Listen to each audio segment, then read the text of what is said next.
అబద్ధాలకు అసత్యాలకు ఈ ఆంధ్రప్రదేశ్ రాష్ట్రంలోనే కాదు ప్రపంచంలోనే పేటెంట్ హక్కు ఉన్నది వైఎస్ఆర్సీపీ పార్టీకి.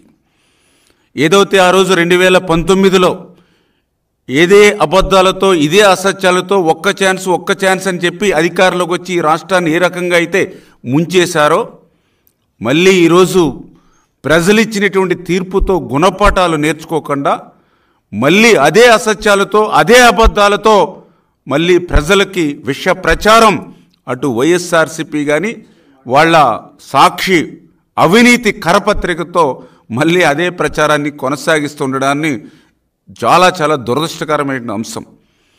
ఎందుకంటే మేము అధికారంలోకి వచ్చి 30 రోజులు కూడా కాల.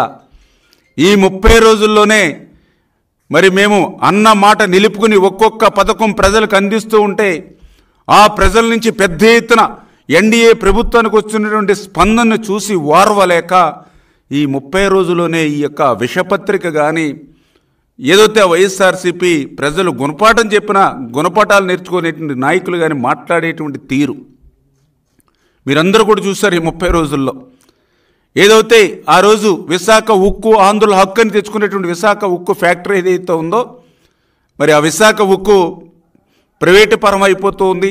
చంద్రబాబు నాయుడు గారు, పవన్ కళ్యాణ్ గారు కూడా అంగీకరించారని వక్ర భాష్యాలు చెప్తూ అబద్ధాలు చెప్పారు. అది మొన్న కేంద్ర మంత్రి ప్రకటనతో ఆ వైసీపీది విష ప్రచారం అబద్ధం అని చెప్పి తేలిపోయినటువంటి పరిస్థితి. ఏదైతే ఆ రోజు 7,000 రూపాయలు పింఛన్ ఇస్తామని మేము ప్రజలకు చెప్తే చంద్రబాబు నాయుడు గారు 7,000 రూపాయలు కాదు కదా, ఉన్న పెన్షన్కి ఎసరు పెడతారని విష ప్రచారం చేశారు. మొన్న జూలై 1వ తేదీన 7,000 రూపాయలు పింఛను అక్షరాల వాళ్ళు మరి పట్టికెళ్ళి ఇవ్వడంతో అది అబద్ధమని తేలిపోయినటువంటి పరిస్థితి. ఏదైతే ఎన్డీఏ ప్రభుత్వం వస్తే ఇంటింటికి పింఛన్ అందదు, గతంలో మాదిరిగా మళ్ళీ మీరు ఏదైతే సచివాలయ చుట్లు లేదంటే మరి పంచాయతీ ఆఫీసులు చుట్లు తిరగాలని చెప్పి అబద్ధపు ప్రచారం చేశారు. అది కూడా మొన్న జూలై 1వ తేదీన ఇంటింటికి వెళ్ళి సాక్షాత్తు ఆంధ్రప్రదేశ్ రాష్ట్ర ముఖ్యమంత్రి దగ్గర నుండి మరి అందరం కూడా ఇంటింటికి వెళ్ళి గడప దగ్గర ఏదైతే పింఛన్ అందజేశామో అది కూడా అబద్ధమని తేలిపోయినటువంటి పరిస్థితి వైఎస్ఆర్సీపీ ప్రచారం.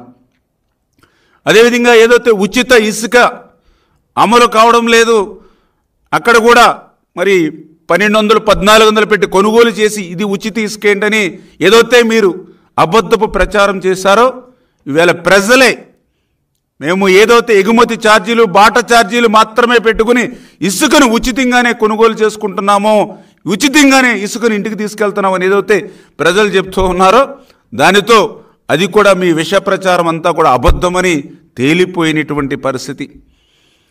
మళ్ళీ ఈరోజు తల్లికి వందనం మీద కూడా గత 2 రోజుల నుంచి ఏదైతే మీ బ్లూ మీడియా కానీ మీ యొక్క ఏదైతే విష పత్రికలో మళ్ళీ అబద్ధాలు అసత్యాలు అదే మాదిరిగా ప్రచారం చేస్తున్నటువంటి పరిస్థితిని నేను గత 2 రోజులుగా కూడా చూస్తూ ఉన్నటువంటి పరిస్థితి.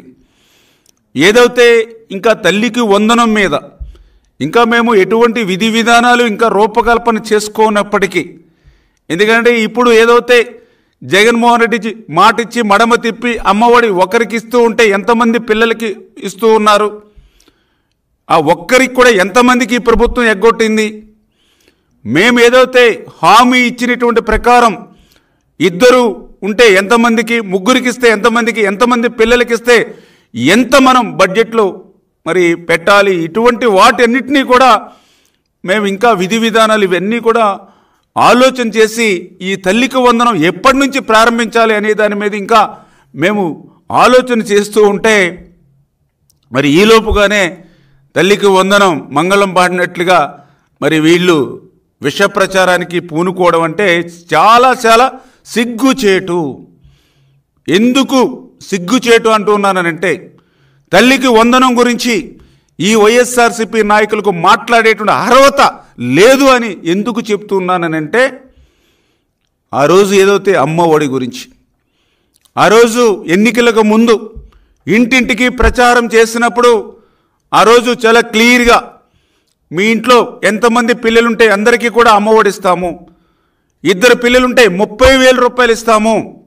ఆల్రెడీ ఇప్పుడే మీకు ఈ ప్రెస్ మీట్ అయినట్టు నా వీడియో కూడా స్వయంగా ఆ రోజునటువంటి ముఖ్యమంత్రి మరి జగన్మోహన్ రెడ్డి సతీమణి భారతీరెడ్డి గారు ఇంటింటికి వెళ్ళి 2 పిల్లలకి 30,000 రూపాయలు ఇస్తామని ఎట్లా ప్రచారం చేశారో ఆ వీడియో కూడా మీకు ఇప్పుడే మరి చూపించడం జరుగుతుంది. దీని తర్వాత ఈ రకంగా మీరు 2 పిల్లలుంటే 30,000 రూపాయలు ఇస్తామని ఆ రోజు చెప్పి అధికారంలోకి వచ్చిన తర్వాత మరి మాట తప్పి మడమ తిప్పి ఆ రోజు 2కి మేనమామగా ఉంటానని చెప్పి మరి ఒక్కరికే మీరు మేనమామగా ఉండి ఆ యొక్క పసిపిల్లలను కూడా మరి వాళ్ళ తల్లులను కూడా మోసం చేసినటువంటి చరిత్ర మీది కాదా అని చెప్పి నేను అడుగుతూ ఉన్నా. అదేవిధంగా ఆ రోజు మీరు 2019లో మే నెలలో అధికారం చేపట్టిన తర్వాత మీరేదైతే మీ ఎన్నికల హామీ ఏదైతే అమ్మఒడి ఉందో దాన్ని మరి ఒకరికే ఎగ్గొట్టినటువంటి ఇచ్చి మరొకరికి ఎగ్గొట్టినటువంటి ఆ అమ్మఒడికి సైతం ఎప్పుడు అమలు చేశారు మీరు? 2020లో. 2019లో అధికారంలోకి వచ్చి ఆ మోసం దగా చేసి ఒక్కరికి ఇస్తానన్న అమ్మఒడి కూడా 2020 వరకు కూడా మీరు ఆ పథకాన్ని అమలు చేయనటువంటి మీరు 30 రోజులు కూడా మేము అధికారం రాకుండానే మరి మమ్మల్ని ప్రశ్నించేటువంటి అధికారం మీకు ఎక్కడుందని చెప్పి వైసీపీ నాయకుల్ని ప్రశ్నిస్తూ ఉన్నా. ఏదైతే ఆ రోజు అమ్మఒడి మోసం దగాతో 15,000 రూపాయలు అన్నారు, తర్వాత దాన్ని 14,000 రూపాయలు అన్నారు, తర్వాత మళ్ళీ మీరు 13,000 రూపాయలు ఇచ్చారు. ఆఖరికి మొన్న ఎన్నికల ముందు చూస్తే చాలామంది తల్లుల అకౌంట్లకి ఆ 15,000 లేదు, 14,000 లేదు, 13,000 లేదు, కొంతమందికి అయితే 9,000, 7,000 అది కూడా 2-3 విడతలుగా అందినటువంటి పరిస్థితి దుస్థితి మొన్న ఎన్నికల ముందు కూడా ఆ తల్లులందరూ కూడా మాతో చెప్పినటువంటి పరిస్థితి. అంటే మీరు 30,000 రూపాయలు ఇస్తారని మాట తప్పారు, కనీసం ఒక్కరికి ఇస్తారన్న 15,000 రూపాయలు కూడా ఇవ్వలేకుండా దాన్ని 14, 13, 9కి మరి మోసం దగా చేసినటువంటి మీరు తల్లికి వందనం గురించి మాట్లాడేటువంటి అర్హత మీకు ఎక్కడుంది? అదే ఈరోజు ప్రశ్నిస్తూ ఉన్నా. అంతేకాదు పోయిన ఆ మోసం దగా చేసినటువంటి ఆ 13,000 అయినా ఆ 9,000 అయినా 5 సంవత్సరాలు మీరు ఇచ్చారు అధికారంలో ఉన్నప్పుడు, మళ్ళీ 1 సంవత్సరం అమ్మఒడిని ఎగ్గొట్టారు. ఇన్ని వాస్తవాలు కళ్ళకు కనిపిస్తూ ఉంటే మరి ఈవేళ సిగ్గు లేకుండా తల్లికి వందనం గురించి మీరు ఎట్లా మాట్లాడగలుగుతారు? అందుకే నేను మళ్ళీ చెప్తూ ఉన్నాం, మీ మాదిరిగా ఇట్లాంటి ఎగ్గొట్టడాలు లేకుండా, మీ మాదిరిగా ఎటువంటి కోతలు లేకుండా అక్షరాల ఏదైతే మాట ఇచ్చామో ఆ మాట ప్రకారం ప్రతి విద్యార్థికి కూడా 15,000 రూపాయలు, ఎంతమంది పిల్లలుంటే అంతమందికి కూడా ఆ 15,000 రూపాయలు ఇచ్చేటువంటి విధంగా తొందరలోనే విధి విధానాలన్నీ కూడా చర్చించి ఆ యొక్క తల్లికి వందనం ఆంధ్రప్రదేశ్ రాష్ట్రంలో ఒక పండుగ మాదిరిగా ప్రారంభిస్తామని చెప్పి మీ ద్వారా అందరికీ కూడా తెలియజేసుకుంటూ ఉన్నా. ఎందుకు ఈ మాట చెప్పుకోగలుగుతున్నామనంటే, మాట ఇస్తే ఆ మాటను నిలబెట్టుకునేటువంటి ప్రభుత్వం ఎన్డీఏ ప్రభుత్వం. మాట ఇస్తే మడమ తిప్పేటువంటి వ్యక్తి ఆనాటి ముఖ్యమంత్రి జగన్మోహన్ రెడ్డి. ఎందుకు ఈ మాట చెప్పగలుగుతున్నానంటే, ఏదైతే మొన్ననే మీరు చూశారు, అధికారంలోకి వచ్చిన వెంటనే ఏదైతే పింఛను 3,000 రూపాయలు పింఛని 4,000 రూపాయలు పెంచుతామని ఆ రోజు మాట ఇచ్చి ఆ 3,000 రూపాయలని 4,000 రూపాయలు పెంచడానికి మేము తీసుకున్నది 5 రోజుల సమయం. మళ్ళీ మీరు ఆ రోజు 2019లో 2,000 రూపాయలు పింఛని 3,000 రూపాయలు పెంచుతామని చెప్పి 5 సంవత్సరాల సమయం తీసుకున్నారు. మీరు 250 కాడికి 5 సంవత్సరాలు తీసుకున్నారు ఒక్క 1,000 రూపాయలు పెంచడానికి. కానీ అదే మేము ఆ 1,000 రూపాయలు పెంచడానికి 5 రోజుల సమయం కూడా మేము తీసుకోవాలా. అంతేకాదు, ఏదైతే అన్న మాట ప్రకారం 3,000 4,000 పెంచి ఇవ్వడమే కాదు, ఏదైతే మాట ఇచ్చామో ఏప్రిల్ మే జూన్ 3 నెలలది కూడా 3,000 రూపాయలు కలిపి 7,000 ఇస్తామన్నామో ఆ మాటను నిలబెట్టుకుని జూలై 1వ తేదీన 7,000 రూపాయలు ఇంటి దగ్గర అందజేశాం, గడప దగ్గర అందజేశాం. అదేవిధంగా ఏదైతే 3,000 రూపాయల దివ్యాంగుల పింఛన్ని 6,000 రూపాయలకు పెంచుతామన్నాం, అన్న మాట ప్రకారం వాళ్ళ గడప దగ్గరికి వెళ్ళి 6,000 రూపాయలు దివ్యాంగుల పింఛను ఆ రోజు మేము అందించినటువంటి పరిస్థితి. అదేవిధంగా ఏదైతే ఆ రోజు జగన్మోహన్ రెడ్డి డిఎస్సి అన్నాడు, మెగా డిఎస్సి అన్నాడు. 5 సంవత్సరాల పాలనలో డిఎస్సిని గాలికి వదిలేసినటువంటి మీరు మీ మాదిరిగా కాకుండా అన్న మాట ప్రకారం అధికారంలోకి వచ్చిన తర్వాత మొట్టమొదటి సంతకం ఏదైతే డిఎస్సి మీద పెట్టి మరి ఏదైతే సంతకం పెట్టిన 5 రోజుల్లోనే జీవో ఇచ్చి ఈవేళ ఆ డిఎస్సి మరి 16,000 పోస్టుల్ని ఈవేళ భర్తీ చేస్తూ ఉన్నాం. అదేవిధంగా ఏదైతే ప్రభుత్వ ఆస్తులన్నీ కూడా మీరు కొల్లగొట్టేసి మళ్ళీ ఇంకొకసారి అధికారంలోకి వస్తే ప్రైవేట్ ఆస్తులు కూడా కొల్లగొట్టాలనేటువంటి మీ ఆలోచనలో భాగంగా ఏదైతే ల్యాండ్ టైటిలింగ్ యాక్ట్ ఏదైతే మీరు తీసుకొచ్చారో అధికారంలోకి వచ్చిన తర్వాత దాన్ని రద్దు చేస్తామన్నాం. అన్న మాట ప్రకారం ఆ యొక్క ల్యాండ్ టైటిలింగ్ యాక్ట్ని రద్దు చేసి మాట నిలబెట్టుకున్నాం. ఏదైతే ఇసుకను కూడా మీరు అక్రమంగా దగ్గర 40,000 కోట్ల రూపాయలు 5 సంవత్సరాల్లో ఇసుకను ఏదైతే దోపిడీ చేశారో లూటీ చేశారో దాన్ని అధికారంలోకి వచ్చాక ఉచిత ఇసుక ఇస్తామని ఆ రోజు చెప్పాం. అన్న మాటను నిలబెట్టుకుని ఈరోజు ఉచిత ఇసుక అందజేస్తూ ఉన్నాం ఆంధ్రప్రదేశ్ రాష్ట్రంలో.